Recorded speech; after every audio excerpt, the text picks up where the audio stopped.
변비를 치료를 하다 보면 약국에서 쉽게 약을 사 드신다든지 아니면 건강식품 이런 것들을 좀 드시게 되는데 오히려 그런 것들이 대장을 움직이지 않게 하고 대장을 절제해야 되는 수술을 해야 될 수도 있습니다. 그래서 변이 잘 나오는 자세는 있습니다.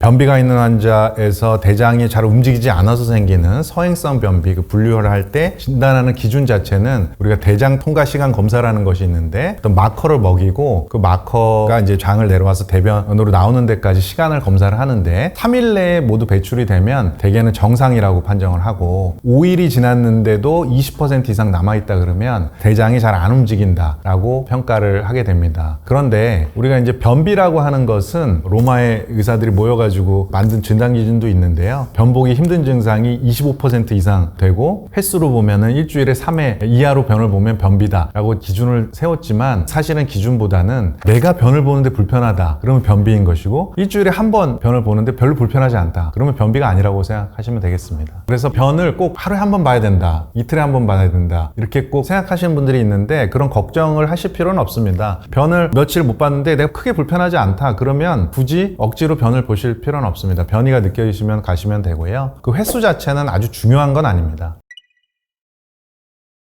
변이 잘 나오는 자세는 있습니다. 그래서 현대인들이 쓰는 그런 좌변기는 사실은 변을 보는 자세에서는 굉장히 좋지 않은 자세는 맞습니다. 변을 참는 기능을 하는 신체의 구조 중에 직장 항문 각이라 그래서 직장과 항문이 이렇게 각도를 이루고 있습니다. 평소에는. 그러니까 기침을 하거나 배에 힘을 줘도 변이 안 나오는 것이죠. 이 힘의 방향이 항문 쪽으로 가지 않기 때문에. 그런데 우리가 변을 보기 위해서 변기에 앉고 항문을 이완하게 되면 그때 비로소 직장 항문각이 일직선으로 펴지게 되는 것이거든요. 그러면서 배에 힘을 주면 그 길을 따라서 나가게 되는 것이죠. 그런데 우리가 약간 쭈그리는 자세를 하게 되면 이 직장 항문각이 인위적으로 약간 펴집니다. 그래서 옛날에 어릴 때 있었던 푸세식 화장실 있지 않습니까? 지금도 조금 있긴 있던데 푸세식 화장실 앉아서 변을 보는 그 자세가 사실은 변을 보기에는 더 수월한 자세입니다. 그래서 우리나라 조상님들이 굉장히 현명하셨던 거긴 하고요. 거기 그렇게 앉아서 변을 보면 다리가 좀 저리죠. 그래서 좌변기에 앉아서 변을 볼 때에는 약간의 푸세식 자세를 하게 해주는 밑에 발판 같은 것들을 좀 놓고 약간의 다리를 올려서 약간 쭈그리고 앉는 자세를 취해주면 변을 보기가 수월해집니다. 특히 이제 어린아이들 같은 경우에는 변기 위에 발이 대롱대롱 떠 있거든요. 그 자세는 굉장히 쉽지 않은 자세라고 말씀드리겠습니다.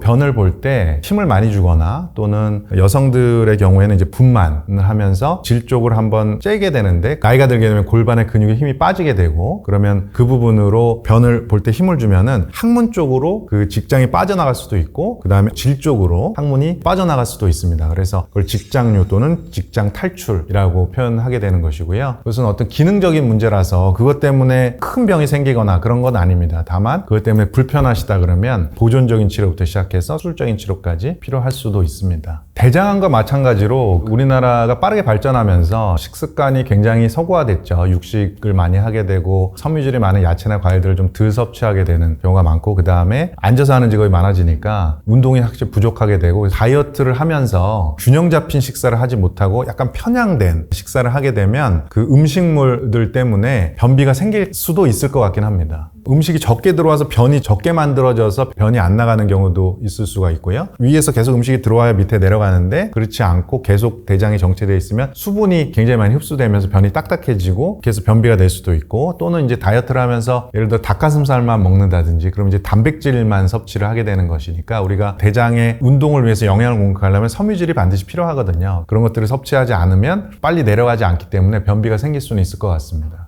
변비가 아주 심한 분들은 손가락을 이용해서 변을 빼내는 분들이 있습니다. 꽤 있습니다. 그 굉장히 고통스러운 환자분들이고요. 제 외래에도 가끔 오십니다. 그 이유는 물론 남자분도 있고 여자분도 있는데 여자분이 조금 더 많습니다. 그 이유는 출산을 하면서 그 골반의 신경이 한번 손상이 됐다가 다시 붙는 과정에서 그게 이제 정상화되지 않고 반대로 붙는 경우가 있습니다. 그러면 내가 변을 보기 위해서 항문을 이완을 해야 되는데 나는 이완을 한다고 생각하는데 항문이 수축을 하게 되는 것이죠. 그래서 반대로 움직이게 됩니다. 그러니까 변을 보려고 힘을 주는데 항문은 오히려 수축해버리는 거죠. 그러니까 변이 안 나가는 거거든요. 그래서 어쩔 수 없이 손가락으로 이렇게 파는 경우들도 있습니다. 그래서 변이 잘 안 나가게 되고 변이 딱딱해서 변을 밀어내지 못하는 분들, 또 뇌혈관 질환이 있는 분들, 이런 분들 배에 잘 힘을 못 주시는 분들, 이런 분들 변을 손가락으로 파게 되기 때문에 그렇게 하시는 분들이 있고요. 이런 분들도 마찬가지로 손으로 파는 것 또는 관장 이런 것들을 좀 안전하게 시행을 하셔야 되는데 그렇지 않은 경우들이 있어서 마찬가지로 주치를 찾으셔서 안전한 방법을 조금 찾으시면 좋을 것 같습니다.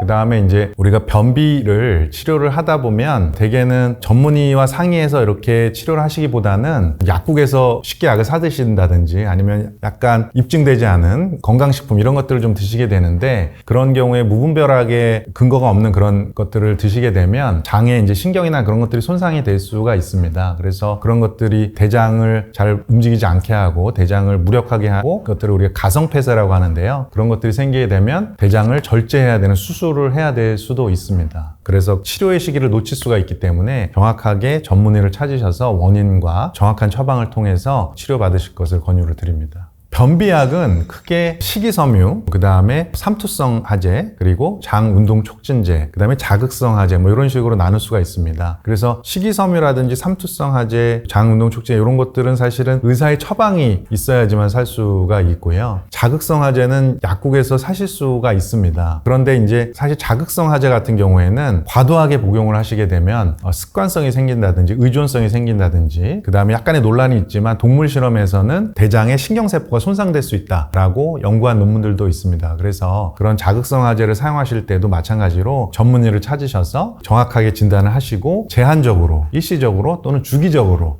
이렇게 정확한 처방에 의해서 사용하실 것을 권유드립니다. 방귀가 많이 나오거나 가스가 많이 나오는 것이 병적인 상태는 아닙니다. 그게 비정상은 아니고요. 방귀라는 것은 우리가 식사를 하면 장내 미생물이 그거를 발효하고 나온 그런 부산물이기 때문에 오히려 건강하다는 사인일 수 있습니다. 이게 약간의 문화적인 차이인데요. 실제로 서구 문화는 식당에서 그냥 자유롭게 방구를 그냥 뿡뿡 끼더라고요. 근데 우리나라는 약간 그런 것을 창피해하는 문화죠. 그래서 가스나 방귀가 많이 나오면 질환이 있다고 생각하시는데 굳이 그렇진 않습니다. 다만 이제 포드맵이라 그래서 본인의 체질에 따라서 그런 음식이 들어오면 가스가 많이 생기게 되고 그 가스가 빨리 배출이 안 되고 그러면 이제 가스를 배출하기 위해서 굉장히 대장을 이렇게 짜는 그런 체질을 갖고 계신 환자분들 같은 경우에는 복통이 생기게 되고 그걸 이제 기능성 대장질환이라고 하는데요. 과민성 대장질환이죠. 그런 것들이 있는 경우에는 식사를 좀 조절해서 하실 필요는 있겠습니다. 과민성 대장증후군은 이제 기능적인 질환인 것이고 두 가지가 있습니다. 설사형 과민성 대장증후군, 그 다음에 변비형 과민성 대장증후군이 있는데요. 이것은 복통을 동반하게 돼 있습니다. 그래서 뭐 식사를 한다든지 아니면 스트레스를 받는다든지 변을 본다든지 할 때 배에 통증을 유발하고 통증과 함께 변비가 된다든지 설사가 된다든지 그 다음에 변을 보고 나면 복통이 해소된다든지 뭐 이런 것들로 진단을 하게 되고 그거 자체가 아주 큰 병이 되는 건 아닙니다. 그렇지만 이제 본인이 생활하기에 좀 불편해지는 병이 되겠고 그런 과민성 대장증후군이 있을 때에는 장의 운동을 조절하는 약물을 조금 쓸 수는 있습니다. 장이 빠르게 움직여서 생기는 기능적인 문제라 그러면 장이 빠르게 움직이는 걸 약간 느리게 움직여야 하는 약물을 쓰는 것이고요. 장이 느리게 움직여서 생기는 증상이다 그러면 장을 약간 빠르게 움직이게 해주는 약물을 쓸 수는 있습니다. 다만 그런 과민성 대장증후군이나 이런 것들이 사실은 현대인의 스트레스, 불안, 우울 이런 거하고 사실 관련이 좀 있을 수는 있거든요. 그래서 본인의 어떤 사고방식 또는 본인의 어떤 습관, 본인의 식습관 이런 것들 때문에 평생 그대로 갖고 사시는 분도 있습니다. 그런데 이제 그런 것들을 생활 습관이나 스트레스나 이런 것들을 좀 해소하면 또 좋아지는 분도 있습니다. 그래서 너무 고민하지 마시고 주치의 선생님들과 상의하시면서 적절하게 치료를 하시면 좋은 결과가 있을 거라고 봅니다.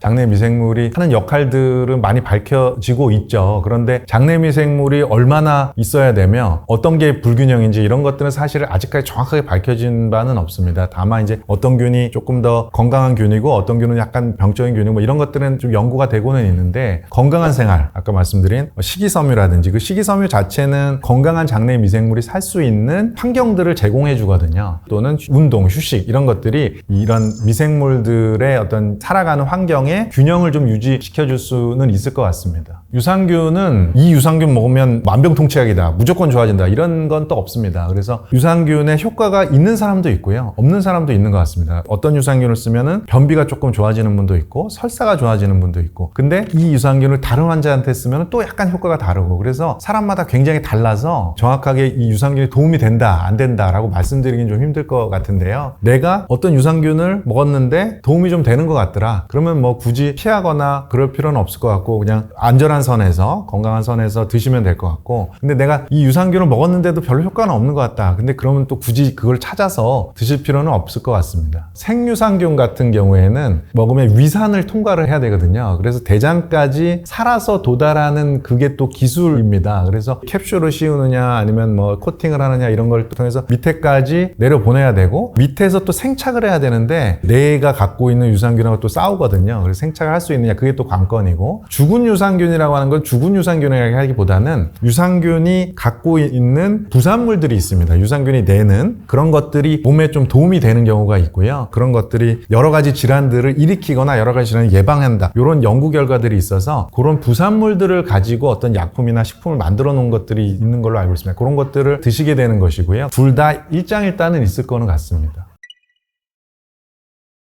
변비에는 확실히 섬유질이 좋고요, 신선한 과일이나 야채 이런 것들을 많이 섭취하시면 확실히 변비는 호전될 수 있습니다. 아까 얘기한 서구식의 육식을 많이 하는 습관, 또 음주, 흡연 이런 것들은 변비나 변을 보는 습관을 좋지 않게 해주는 거는 누구나 알고 있는 상식일 것 같습니다. 그런데 우리가 감이나 고구마에는 사실 섬유질이 굉장히 많이 들어있습니다. 근데 이제 섬유질이 사람에 따라서 포드맵이라 그래서, 섬유질은 사실은 가스를 굉장히 많이 만들어내거든요. 그래서 미생물이 발효를 시키는 거라서 가스가 굉장히 많이 만들어지는 사람이 있습니다. 그래서 섬유질을 또 너무 많이 섭취하면 가스가 많이 만들어지고 그런 것이 복통을 일으킬 수가 있습니다. 그리고 섬유질 자체가 수용성 섬유와 불용성 섬유, 물에 녹는 섬유가 있고 물에 녹지 않는 섬유가 있는데, 단순하게 사과 생각하시면 되겠습니다. 사과 껍질은 물에 안 녹지만 사과 열매는 우리가 잘 씹어 먹으면 물에 살짝 녹거든요. 수용성 섬유와 불용성 섬유가 적절하게 혼합되어 있어야 되는데, 불용성 섬유를 또 너무 많이 드시면 그런 것들이 장을 조금 막히게 할 수 있기 때문에 환자분에 따라서 그런 것들을 좀 많이 섭취하시게 되면 복통이 생기고 불편해 하시는 분들이 있어서, 그런 분들 조금 적당히 드셔야 될 것 같습니다. 물을 마시는 습관은 뭐 일반적인 건강 습관이 좋습니다. 또 변비에도 물을 많이 섭취하게 되면 대장을 조금 활발하게 움직이게 할 수 있기 때문에,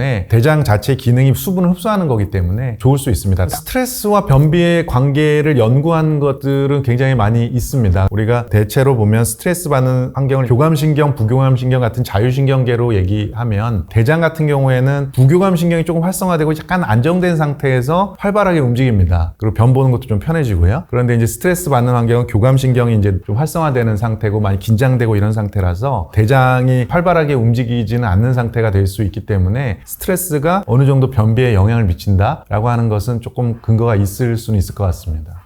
과학적으로 근거가 있을지는 잘 모르겠습니다. 장을 밖에서 물리적으로 마사지를 해서 운동을 증가시킨다는 그런 방법은 의학적으로는 없는 것 같습니다. 다만 이제 편안하게 휴식을 한다는 게 중요할 것 같고요. 아까도 말씀드렸지만 부교감신경이 활성화되는 상태, 우리가 수면 중에 사실은 대장이 가장 활발하게 움직인다고 되어 있어서, 휴식한 상태에서 편안하게 그런 상태가 되면 대장이 조금 더 활발하게 움직일 것 같습니다. 굉장히 괴로운 상황인데요. 저도 뭐 가끔 경험해보긴 하지만 결론부터 말씀드리면 없습니다. 없고요. 괄약근을 잘 조이시고 화장실을 빨리 찾아서 가시는 방법밖에 없을 것 같고요. 그러기 전에 미리미리 화장실을 가시는 것을 권유를 드리고요. 규칙적으로 화장실을 가시는 습관을 가지시면 그런 일을 미리 예방할 수 있지 않을까 싶습니다. 근데 그런 급한 상황에서 그런 자세가 나오기는 힘들 것 같습니다. 직장의 각을 유지하려면 항문을 꽉 조이면 그 각이 유지가 되거든요. 그렇지만 이제 변이 마렵다는 것은 위에서 이제 프레셔를 계속 누른다는 거거든요. 그러니까 용량이 다 찼다는 거기 때문에 그걸 비워내지 않으면 계속해서 변이가 생기게 되기 때문에 괄약근을 꽉 조이시고 가까운 화장실을 찾으시는 게 참사를 막을 수 있는 길이라고 봅니다. 제가 경험했던 어린 친구들의 변비는 거의 대부분 야채를 먹지 않는 습관 때문에 그렇습니다. 소세지만 먹고 고기만 먹고 이런 것들만 좋아하고 사탕 뭐 이런 것들만 좋아하는 습관 때문에 생기는 것이 대부분이거든요. 그러니까 부모님들께서 너무 오냐오냐만 하지 마시고 음식에 있어서는 철저하게 원칙을 지켜서 균형 잡힌 식단을 우리 아이들에게 제공해 주신다 그러면 변비는 대부분 좋아지는 것 같습니다. 다만 이제 어린아이들이 약간 선천적으로 대장의 움직임이 좀 떨어지는 친구들도 있긴 있거든요. 그런 친구들은 전문의를 좀 찾으셔야 될 거는 같습니다. 가족성이 있을 것 같긴 합니다. 다만 유전적인 요인보다는 환경적인 요인, 그 다음에 본인의 어떤 생활 습관, 또 정신적인 요인 이런 것들이 더 오히려 더 클 거는 같습니다. 대장학문외과의 홈페이지에 들어가시면 우리 동네 주치라는 그런 프로그램이 있습니다. 그래서 거기에 찾아보시면 내가 사는 지역에서 가장 가까운 대장학문학회에서 인증된 대장학문 전문의가 있는 병원을 찾으실 수가 있습니다. 거기 가시면 굉장히 좋은 정보와 친절한 선생님을 만나 뵈실 수 있으니까 적절하게 치료를 받으면 좋을 것 같습니다.